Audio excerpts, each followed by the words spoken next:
So I just packed down and undid my Threadripper workstation because I have been daily driving this guy here. This is the MacBook Pro M4 Max 16-inch with 128 gigabytes of RAM. I'm a Windows guy. This is a Windows channel. We do PC builds for creators, but I wanted to force myself into a workflow where I would actually have to use an Apple device, and I've been using that daily for the last 6 months. I've got so many notes, I've got so much things to talk about because I came across a lot of problems and issues that I was used to on Windows side. And now I have to figure out a solution how to fix those problems. And there were some things that started to make me convert to the Apple system, and some of the things that made me think, who on earth is actually designing this on Apple? This is just ridiculous. So if you are a Mac guy or a Windows guy and you're thinking about the MacBook Pro and you're wondering, is it good enough? Should I be getting it? Then this is the long-term review that you'd really want to know, someone who's been using it every single day. In the end of the day, if someone asks me, would I change something now going through this for 6 months? The answer is yes, I would make some changes if I could roll back 6 months' time.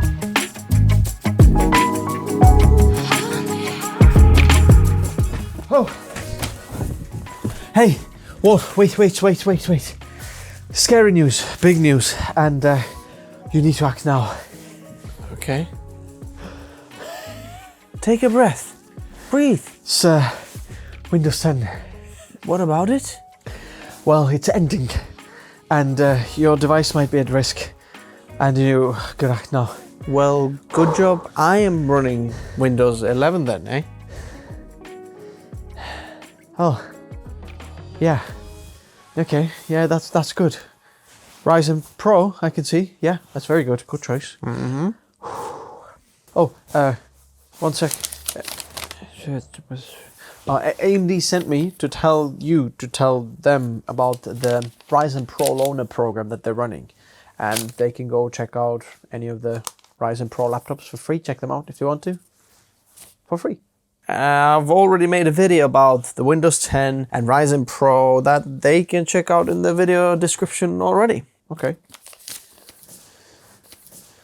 Well, carry on then.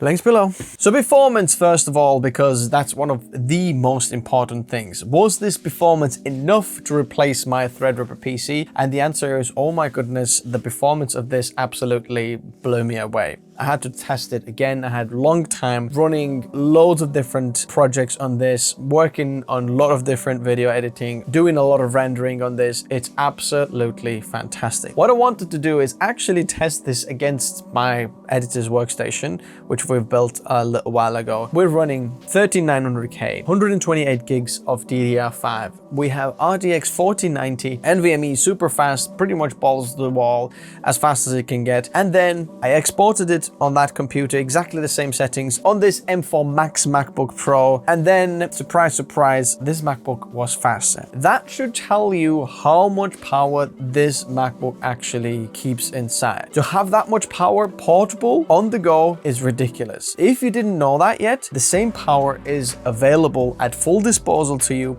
whether you're plugged in or not, which as a Windows guy is a little bit of a new thing to you because we're used to having laptops pull a lot more power, and you need the power brick to actually get the full performance. Not on this, exactly the same on battery or not. So you're really bringing a workstation with you on the go. The performance, I have zero issues. Photoshop, Lightroom, Premiere Pro, anything you throw at it, it's just a breeze. It's absolutely amazing. Second thing is MacBook Pro and the MacBook Air in one.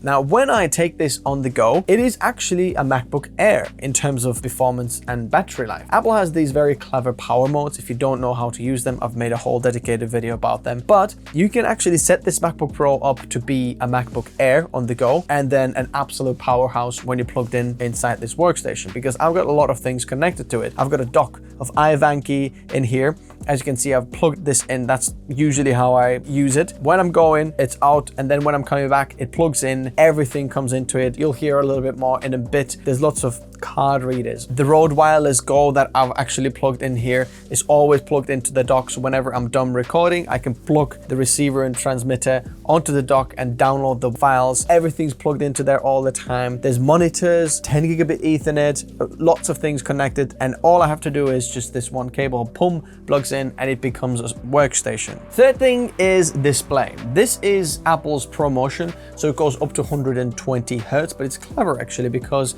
it can reduce the hertz or frames per second actually all the way down to 1 if you just want to save battery and be very efficient in terms of the frame rate. But when you're working on it, it really feels like a pro machine. If I've got my MacBook Air on the side, then you can see that the MacBook Air feels like a cheaper device because it's only 60 hertz display. It's really nice. It's not quite OLED quality in terms of the blacks and dark deep blacks, but it's one of the best on the market. If you're looking for color accuracy and color space, it's got it all in there, and it's just one of the best you can get in there in terms of brightness and everything. Now, my version doesn't have the matte coating, the nano texture display. I thought I probably don't need it. I don't think I need it, but if you're working loads outside, this might be something that you need. Number 4, the 16-inch form factor. Now, I really like big displays. I love big real estate of screen whenever I'm working on the go, and this is just one of them. I really like how this performs and gives me everything in terms of screen. Now, if you remember Asus ProAd P16, 16-inch display, one of the best ones there, and I like it a lot. Whenever there's a large display on the go, I really like it. Like, that's why I got my MacBook Air as 15-inch rather than 13-inch. And this here is another one of the good sides that I like. You might be saying, why didn't you go with 14-inch? Because I think when you're getting a pro machine, I think you want this pro level of display. I think if you can carry the 14-inch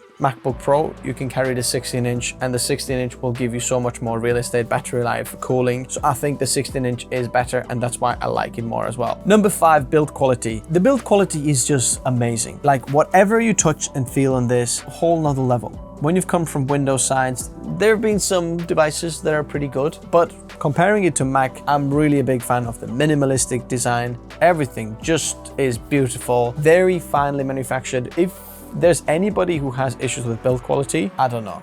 This is 10 out of 10 in build quality. Number 6, Thunderbolt 5. You might be thinking, I don't need that type of feature. And I was kind of thinking that as well. Ooh, nice Thunderbolt 5, but I was like, whatever. I even got the dock that I have from iVanky. It's Thunderbolt 4. And I was like, you know, Thunderbolt 5, why do we need that? But then actually as time got on and some more Thunderbolt 5 devices came out, I realized, oh my goodness, that Thunderbolt 5 is a game changer. For the first time ever, on the MacBook, you can get the same speeds externally in terms of SSD as you get internally. And that just changes the game a whole lot. Thunderbolt 4, you weren't able to do that. The internal speed was faster than the external. Now, you plug this guy in here. This is the Akasis Thunderbolt 5 M.2 SSD enclosure. I can easily get over 7,000 megabytes per second speeds in this. Finally, we've got the same speeds externally, which means that I don't have to pay for that flipping Apple expensive storage, which makes me super happy. If you want to know more about this device, go check out the video. I'll leave it linked in the description below. At the same time, I do think 1 terabyte internally is a minimum for pro workflow, because the operating system and programs, what you're going to install there, you probably require 1 terabyte and you don't want to go less than that. And 7, finally, the ports and SD card on here is just fantastic. So if I'm using my V90 card and I'm going to plug it in there, I actually get super fast speeds of this, and I'm just happy because I've tried some of the Windows devices that have an SD card port, but for some reason just don't give you the full speed. This is just bang on, really fast. Moving on to the middle section now, 6 months with Apple OS, Mac OS, Apple ecosystem kind of. What's converting me? Number 1, it seems like a small thing, but the Command plus V and C for copying paste or cut and paste actually is a lot more comfortable for the hand as Windows, Control C, Control V. At first, I was like, why can't it be Control C, Control V? But then I realized for the hand, it's a lot more comfortable to have Command C, Command V like that rather than the other way around. Now going back to the Windows, I keep hitting that Alt and C and then the Windows goes bing. So I'm converting there a little bit. Number 2, the trackpad and keyboard are just absolutely amazing. One of the best out there. It's absolutely ridiculously good. There is no trackpad that is as good as this. It's large. It just works so well. In some ways, I prefer the trackpad over the mouse. It's just absolutely amazing. You can do a lot of shortcuts and be faster on this what you would be with a mouse, and there's no Windows device that can be as good. Now, I have heard that Microsoft Surface is quite good, but I haven't tested it myself, so I don't know. Let me know what you think in the comment section below if you think I'm wrong. Number 3, and this is probably the biggest thing in terms of converting, and that is a time machine. If you don't know what time machine is, it's basically a backup thing that is very, very seamless on Mac. So you can connect external hard drive or have a server or external whatever, constantly making backups of your Mac seamlessly without you knowing in the background, and it's so easy. You just plug in something like that, and I just made a backup in here of everything in here, which means that if I just accidentally drop this in the ocean or delete some other files, I can just easily get it back within 30 minutes. It just uploads it to a new device, which is amazing. When talking about new devices, that is a whole other thing. You've seen a lot of videos on YouTube how to say, okay, migrating from one PC to the other, what should I do? In short, it's a right pain in the backside. With Mac, it's unbelievably simple, and I wish I knew that before, because that changed a lot of time for me. You may know I recently bought the 4 MacBook Airs to test which one is the best in terms of all the configurations, colors, and so on. When I started testing this, I was like, surely there's a faster way of setting this up, because when I was setting up the first Mac, it was saying, oh, do you want to back up some of your Mac from the previous device, because it's asking time machine. And I was like, let me just figure this out. So I went to the previous MacBook Air, pulled everything on the time machine, made a backup, plugged it into the new Mac. While you're setting up the Mac, you say, I want to pull everything from the backup of the time machine. You press go and everything's there. I mean everything to the dot. Your files, your settings, apps, programs, everything's just there. It's just ready to go. So whenever you're upgrading a Mac to a new Mac, let's say you're an old Intel Mac, you've got a time machine copy, make a copy. When you're upgrading, just plug it in, go. In 30 minutes, you're ready to use the new device as if you had the old device, except it's a million times faster. You don't need to worry about your driver issues. Okay, you had an AMD PC, now you're Intel. What about the drivers, chipset drivers? What about all the other drivers and things? It just works. That is just amazing. And so far as I know, Windows doesn't have anything to compete with that. Number 4, speakers is what making me convert. The speakers on this, they're just amazing. If you want to watch a movie, if you want to hear good sound on the go, the MacBook speakers are second to none. Even when I'm on the clamshell mode, it's a little bit odd the way they sound, but regardless, I can still hear the speakers in here, and it's amazing. Windows, not as good. You have to have specific devices like the Asus ProAd P16 that I mentioned earlier. It's got really good speakers, and I like the direction Asus is taking with the P16. It is really good. Obviously, it's a lot cheaper as well. The speakers on there are getting really, really good. Still not as good as Mac, I would say. Number 5, the constant updates. When you're on a Windows PC, there's always some drivers, Windows updates, something that says, oh, restart the device because there's new updates, new security updates, new things. On a Mac, it's just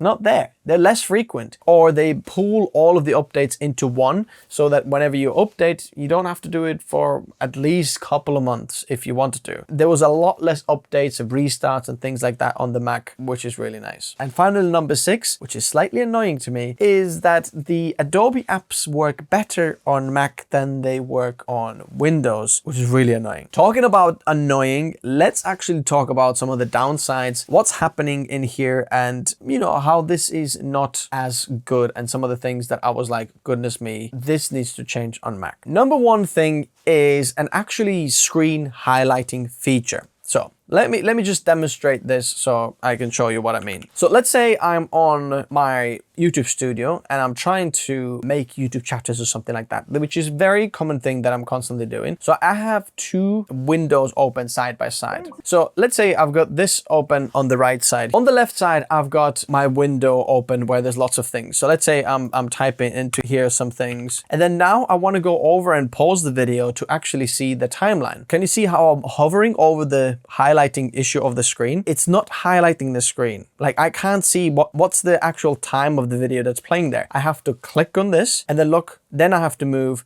and then I can see, okay, 0.38. Then I have to go back here and I can't just type. I have to go here, click and type in the time. Then I go back, I'm like, oh, what's this? And I have to, there's like 2 clicks if I want to pause this. Okay, we go back here, type in something, we go back here, highlight and then click. On Windows, if you got Windows open side by side, you just click, it's already highlighted. You don't have to highlight the window, which is super annoying to me and then super just time wasting to me. And part of the Windows highlighting issue, I would say, is also the actual window snapping. Whenever you're using snapping, I know macOS has got it built in where you have to like hover it on one side. To me, that's really annoying. Why can't you just use on Windows, you just press Windows button and arrow keys and it will just map it very nicely. But macOS hasn't really got it optimized for that. For example, if you've got certain things open, it doesn't actually fully work or like scale on that side of the screen. When I've got 2 windows on the side open, especially when I'm doing some invoices or something like that, for example, I'm looking at some of the things and copying details over. The software or like the browsers don't exactly kind of fit on that side. On Windows, it's just always really nicely on one side. Now, I don't know if it's to do with the macOS scaling and then the browser altogether, like the way the browser and the scaling works, because I'm using Rectangle, their third-party app, to actually scale these things. It's just not working perfectly, and sometimes I'm just I have to go full screen and then see this and then go the other way. Number 3, the mapped drives annoyance. Whenever I'm logging out and coming back in, when I've mapped a network drive or a server on the side of it, whenever I'm logging back in, it's somehow like disconnected, and I wish there was a way how I could just have it plugged in straight away, or whenever I'm logging in, it would be there. Now, I think there is a workaround for that, and if you know this, please let me know in the comment section below how to do that, because I'd love to do that. I did like a research online. I did say some options or try to do it, but it isn't exactly working for me. But there is a workaround for that. So kind of mixed downside. I think partly it is just me trying to figure it out, but if you know how this works, let me know. Another weird thing is that this device is scary expensive, especially this configuration, what I have in here. So whenever I've got it in my backpack in the public, I'm kind of like flipping heck. It's a little bit scary to get around. If you've got a Windows laptop in there, I know they're cheaper, so it doesn't feel as much as that. I guess if you've got a Ferrari, you're always gonna worry where you're gonna park it so no one's gonna scratch your car when they open their door. But it is that type of feeling with this, so it's a little bit kind of fragile, and I don't like that feeling. Does anyone relate to that? Is that weird to you? Let me know what you think. Number 5 is multitasking is not as good on this Mac than on Windows. My kind of theory is that the Mac is built more for like kind of sequential tasks rather than doing lots of things at once. That's why they don't have threads per core and things like that. Now, let me know if I'm wrong about this. I'll show you if I'm doing a very heavy task at the same time and trying to be on a browser at the same time, it kind of falls apart. So basically, I've got a media encoder open in here, and I'm just gonna press render it again. So this is going to take a lot of the PC resources in terms of CPU and GPU. In a minute, you can see how this is going to take everything. So you can see our temperature has gone to 90 degrees. The fans are now going to start to kick in. Our GPU is 100% utilized. Our RAM is like going there. Processor is also 97% utilized on Adobe Media Encoder, even though it's 56% utilized there. But I think a lot of it goes on GPU, and you can see 105 degrees. We're really like kicking in some things with this media encoder. It's really, really utilized. And then now, whenever I try to go on browser, everything seems to be really, really slow. As always, when you're trying to showcase this, it somehow is working, isn't it? So I've tried a bunch of things in here and it's kind of working okay, but what I experienced was when I was exporting something on Media Encoder and it was really utilizing everything, I realized how just everything else, I was just using a browser and I was trying to do a few other things. Maybe it's because I had Photoshop open. It wasn't as good. It was really laggy. I was surprised how laggy it was, because when you do the things sequentially, it was really good, but then suddenly it was laggy. And now this wasn't because of my RAM, because I had 128 gigabytes. There was lots of it, but for some reason in my experience, it was a little bit laggy. I don't know what happened now. Maybe something's changed, but that's been my experience in the past 6 months. Number 6 is the Mac OS scaling and monitor issues. I kind of thought that we can look past it because I've kind of made videos about that already. But the way Mac OS likes to scale things, you can't just do the scaling like on Windows. You think your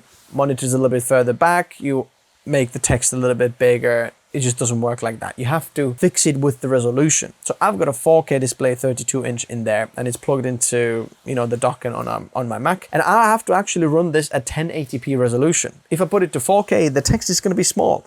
So it's going to be absolutely ridiculous. And the way it uses this is just ridiculous. It scales it up and scales it down to get it to this resolution. So it's mental. I would have to actually get a 6K display for 32-inch in order to get it sorted and get it normal scaling. But there's only one 6K 32-inch display, which is the Apple Studio XDR display, which is ridiculously expensive. I'm not paying for that. So on Windows side, I have to go with 27-inch. Asus ProArt has a 27-inch 5K display. It's $800 or something like that. I'll leave it linked in the description below. That's like a good option, but I need bigger. I want 32-inch. No options. That's really annoying. Number 7 is fan noise, which you can probably hear already. This Mac is actually quite loud when you're fully utilizing it. It can go loud and it pulls a punch. 5,800 RPM right now, and it's quite loud. Number 8 is Wi-Fi 7. Unfortunately, it's only got Wi-Fi 6E, so it's not the latest and greatest. But I haven't had any issues with Wi-Fi. Regardless, I wish it was Wi-Fi 7 because then I could connect faster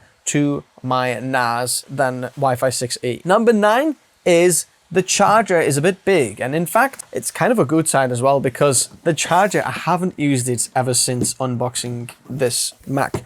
If you look in the box, the charger is still here, completely in its original wrapper. I haven't used it at all. The black cable, again, as you can see, I haven't undone it. I haven't used it because the charger is very, very big. It's nice that you can get 140 watts and it's a fast charger, but there are some third-party options available. I'll leave some linked in the description below that you can get that are a little bit more portable. And I've found my chargers everywhere. I've got USB-C all over the house. 65 watts is easy to carry around, and very small ones there as well, and I've got them everywhere. So whenever I need it, I've just used that one, and the charging has been kind of all right. It still charges up fast enough for me. If you want super fast very quickly, go with 140 watts. Number 10 is 10 gigabit Ethernet. If you want a workstation to get 10 gigabit Ethernet in the home workstation setup, it's actually very expensive and you have to do some dealing how to do that. Now, I managed to get that. Go check out my video how I managed to get that with the QNAP USB 4 extension. So we got that. As far as I know, there's no docks available that have 10 gigabit Ethernet attached to it as good of an input and output source as the Ivanki Fusion Max 1. I wish they were going to do an update where you have 10 gigabit Ethernet in there as well. But so far, there's been some issues, and adding 10 gigabit Ethernet is going to be quite expensive. Just be ready to spend extra couple of $100 just to get the extra 2 gigabit Ethernet if you need that for your servers. And I really needed that because we're constantly transferring like terabytes of files back to the server that I'm filming in here through this MacBook, and the 10 gigabit Ethernet was a massive game changer in terms of the speed increase. And finally, 11th downside is the 3D performance is not as good as on NVIDIA. NVIDIA is a lot better, and if you do 3D, obviously NVIDIA and PC is the one to go for you. It does have some support for this. I personally haven't done, massive 3D. I'm not that type of workflow, but I thought it's worth mentioning because when doing research, I saw that this is something that people have said online as well. Just if you're in 3D, it's getting better on Mac, like Unreal Engine and Blender and so on. NVIDIA will get you better performance. So finally, if I could roll back 6 months time, what would I change? Would I change anything? Number 1, really thinking about your workflow. Now, would I have needed the M4 Max? Probably not. I could have got away with a little bit of a cheaper overall situation. I should have gone with the Mac Studio, but M4 MAX Mac Studio wasn't out by the time I got this one. So Mac Studio, I would have got the 10 gigabit Ethernet. It's still as fast, and I've got something stationary in here. And on the go, for me, it would have been completely fine to run a MacBook Air. And perhaps you might be in the same situation. You might want to build yourself something in the studio, whether it's a Windows workstation PC. If you want to build one, there's some build guides in the description below, whatever budget you have, or a Mac Studio. And then on the go, have a MacBook Air or something like that. That would have been a probably better price to pay than this. Number 2, the color black actually has quite a lot of fingerprints, and I've cleaned it multiple times. And As much as I like the black, the stealth look, it's cool, matte black. At the same time, it's got a lot of fingerprints. Going back 6 months, I would probably go with the silver one. I think it's more classy. It still looks good. Perhaps that's important to you. And thirdly, 128 gigabytes of RAM. Do I actually need it? I think it was a little bit of an overkill for my workflow. Now, you might need that and you want to future-proof it, go for it. I could have saved quite a bit by going with 64 gigabytes of RAM. I think 48, I would have been a little bit squeezed, but 64 gigabytes would have been a really nice addition for this. I don't think that would have been good enough of RAM. This is my 6 months experience. What do you think? Let me know in the comment section below, and I'll see you in the next video. Bye-bye.